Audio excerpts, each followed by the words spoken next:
जो आज यूं मुस्कुराता दिख रहा है, कल उसको भी दर्द ने जरूर पाला होगा। और जो आज बड़ी दूर तलक चलता दिख रहा है, उसके पांव में भी छाला जरूर होगा।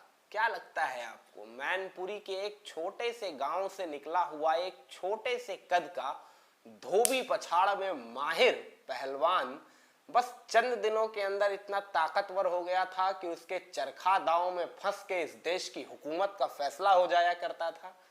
क्या लगता है आपको? मैनपुरी के एक छोटे से गांव से निकल के यूं ही मुलायम सिंह यादव इस देश की सत्ता पे बैठने वाले की नियति तय करने लगे थे? क्या लगता है आपको? मुलायम सिंह यादव बस 10 दिनों की मेहनत में इस हद तक ताकतवर हो गए थे कि उनके एक वोट के बदले इस देश की सत्ता के सिंहासन पर बैठने वाले चेहरे पर मुहर लग जाती थी। मुलायम सिंह यादव की सत्ता में बेरखी, मुलायम सिंह यादव की सत्ता में दादागिरी, मुलायम सिंह यादव की सत्ता में गुंडागर्दी की तो खूब चर्चाएं आपने सुनी होंगी। हम भी करेंगे, खूब करेंगे।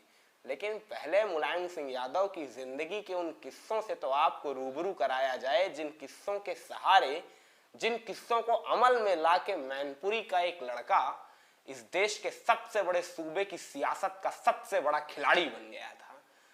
वो खिलाड़ी जिसके चरखा दांव में फंस के इस देश की सियासत कब 180 डिग्री घूम जाती थी, किसी को पता भी नहीं लगता था।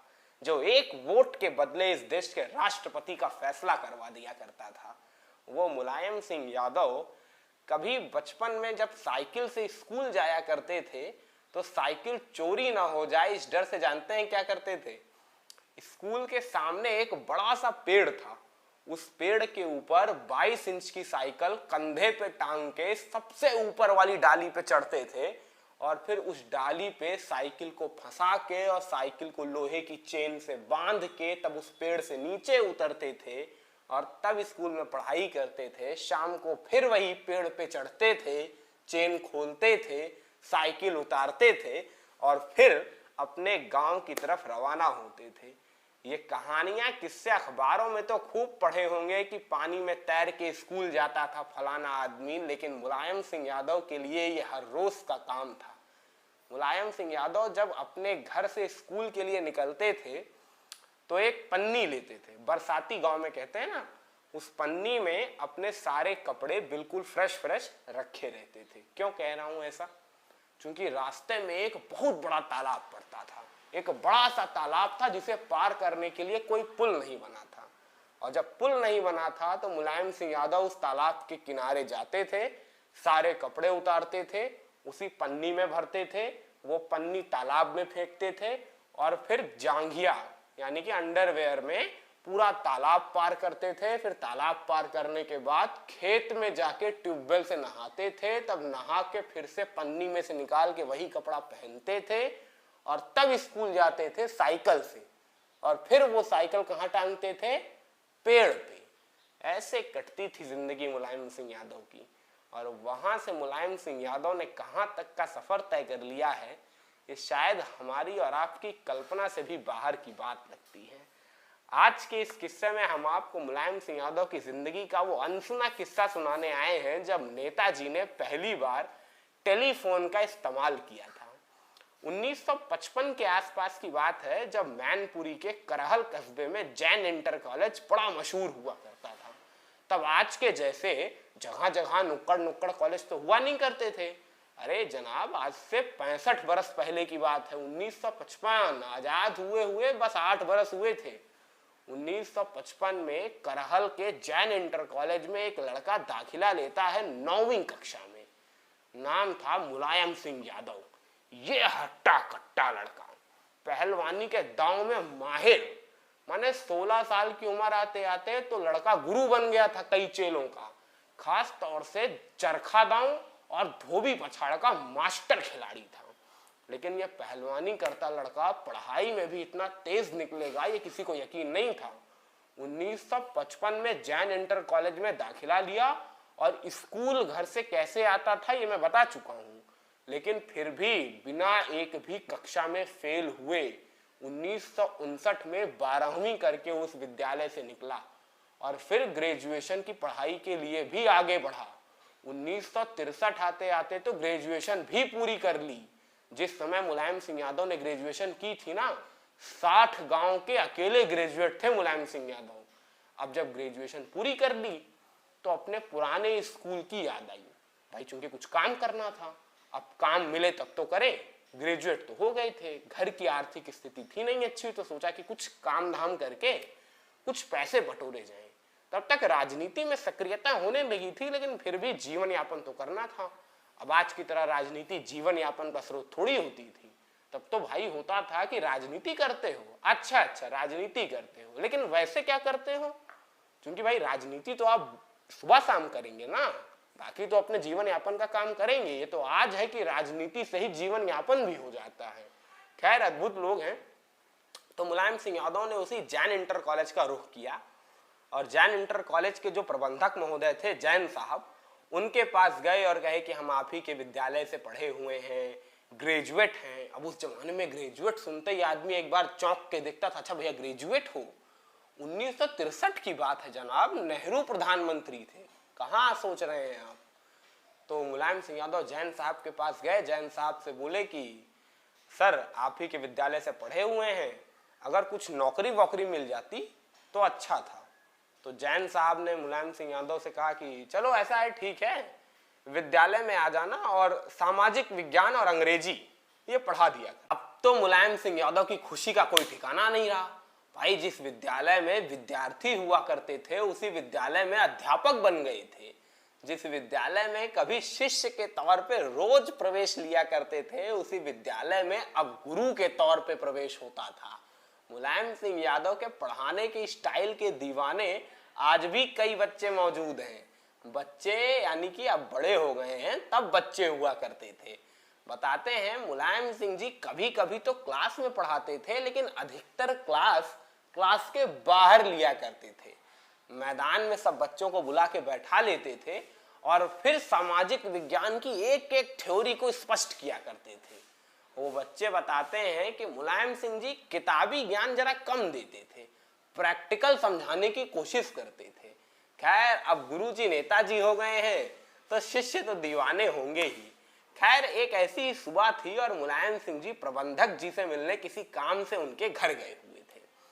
1965-66 का दौर था, टेलीफोन नए नए आए थे, बहुत गिने चुने घरों में लगे हुए थे। लेकिन जैन साहब बड़े आदमी हैं भाई साहब, उस जमाने में जिसका इंटर कॉलेज है, कल्पना करिए। तो जैन साहब बड़े आदमी थे, तो उनके घर में टेलीफोन लगा हुआ था। सुबह सुबह मुलायम सिंह जी पहुंच गए तो थोड़ा बहुत चाय नाश्ते पे बातचीत हुई। इसके बाद जैन साहब ने कहा ऐसा करो मुलायम बैठो, हम पूजा करके आ रहे हैं। तो मुलायम सिंह जी बैठ गए, जैन साहब पूजा करने चले गए। पूजा करनी शुरू ही की थी कि इधर टेलीफोन की घंटी बज गई। अच्छा, आज तो टेलीफोन की घंटी बजे तो कोई बात नहीं भाई, बज रही है कोई बात नहीं, लेकिन तब टेलीफोन बड़े खास हुआ करते थे। माने आज तो लोग सुबह शाम का हालचाल पूछने के लिए फोन कर देते हैं, ऐसे ही फोन कर देते हैं। तब फोन आने का मतलब था कोई खास सूचना है, माने बहुत महत्वपूर्ण संदेश, और फोन आ रहा है तो उठाना बहुत जरूरी है। लेकिन जैन साहब पूजा कर रहे थे, पूजा से उठ नहीं सकते थे। एक बार पूरी बेल आ गई, लेकिन ना मुलायम सिंह जी उठे और ना जैन साहब वहां से आए। जैन साहब तो पूजा कर रहे थे, मुलायम सिंह जी की इधर बत्ती हुई थी, डरे हुए थे एकदम, क्योंकि आज तक मुलायम सिंह जी ने टेलीफोन देखा ही नहीं था। अब जब देखा नहीं था तो बात कैसे करे? माने जो आदमी टेलीफोन पे कभी बात ही नहीं किया है वो बात करेगा कैसे, आप कल्पना करिए। लेकिन दोबारा जब घंटी आने लगी तब जैन साहब ने फिर सुनी। अच्छा, जैन साहब उधर इस कंफ्यूजन में कि भैया मुलायम बैठा है, फोन उठा क्यों नहीं ले रहा है। तो जैन साहब ने अंदर जोर से चिल्लाया, मुलायम फोन क्यों नहीं उठा लेता, वहीं बैठा हुआ है, फोन उठा ले। अब मुलायम क्या करे, प्रबंधक जी का आदेश फोन उठाना है। फोन उठाने में बत्ती गुल है, क्योंकि फोन का इस्तेमाल कभी किया नहीं है। लेकिन डरते डरते उठे और जाके उसका हैंडल उठा के कान में लगाया। इतना तो समझ ही गए थे कि भाई इसे कान में लगाते हैं। अब जब कान में लगाया तो उधर से आवाज आई, हेलो। अब मुलायम सिंह को यह भी नहीं पता था कि फोन पे आदमी हेलो बोलता है। भाई आजकल तो हेलो हेलो होता है ना, लेकिन तब के जमाने में आज भी आप देखिए जो कई बुजुर्ग लोग होते हैं ना, पुरानी पीढ़ी वाले, उनसे हेलो निकलेगा ही नहीं। वो या तो हेलो या हिलो, गांव वाले अक्सर हिलो हिलो बोलते हैं। तो वो बेचारा कोई आदमी रहा होगा, उसने कहा हिलो हिलो। अच्छा, इधर मुलायम सिंह जी कभी हेलो सुने ही नहीं थे, तो इन्हें आदत ही नहीं थी कि कुछ हेलो ऐसा भी आता है सामने से। अब वो बार बार बोल रहा है हिलो हिलो। अच्छा, इधर मुलायम सिंह जी सोच रहे हैं हिलो हिलो कह रहा है, ये हेलो नहीं हिलो हिलो कह रहा है। अब मुलायम सिंह जी सोच रहे हैं ये हिलो हिलो क्या कर रहा है, ये हिलो हिलो क्या कह रहा है। वो जब लगातार हिलो हिलो हिलो हिलो कहने लगा तो भाई साहब मुलायम सिंह जी के अंदर का पहलवान जाग गया। अच्छा, पहलवानी में अगर कोई सामने से ये कह दे कि हिलो, पहलवान उठा पटक देगा तुम्हें, वो भी चित्त, क्योंकि हिलो का मतलब होता है कि तुम डिग गए, मैंने तुम्हारी कमजोरी सिद्ध हो गई। तो मुलायम सिंह को लगा कहीं ये जानबूझ के हिलो हिलो तो नहीं कर रहा है बार बार, क्योंकि बोल हिलो हिलो ही रहा है। जब 5-6 बार वो हिलो हिलो बोल दिया, तब मुलायम सिंह ने उसे गाली देते हुए कहा कि पहले तू हिल, मैं क्यों हिलूं, और कह के फोन पटक दिया। अच्छा, इधर जैन साहब पूजा कर रहे थे, उन्हें समझ ही नहीं आया यहाँ कमरे में तमाशा क्या हो गया, माने मुलायम गाली क्यों देने लगा। पूजा करके जल्दी जल्दी आए, बोले मुलायम क्या हुआ, गाली क्यों दे रहे थे। तो भाई मुलायम ने कहने लगे, मुलायम कह रहे वो सामने से था, पता नहीं क्या हिलो हिलो हिलो हिलो कर रहा था। अरे पहले वो हिले, ये क्या बदतमीजी है, ये कोई बोलने की बात है, हिलो हिलो।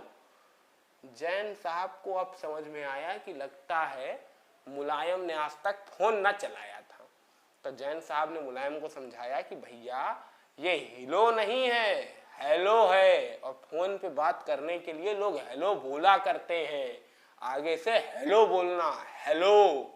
तब जाके मुलायम सिंह जी को बात सारी समझ में आई।